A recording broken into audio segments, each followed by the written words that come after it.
The Pen tool. From the Tools bar menu, select the Pen tool.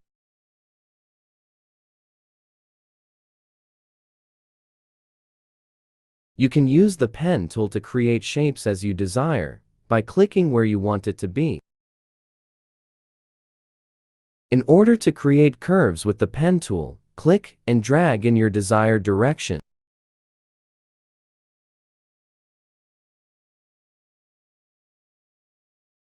You can also use the Pen tool to make a selection.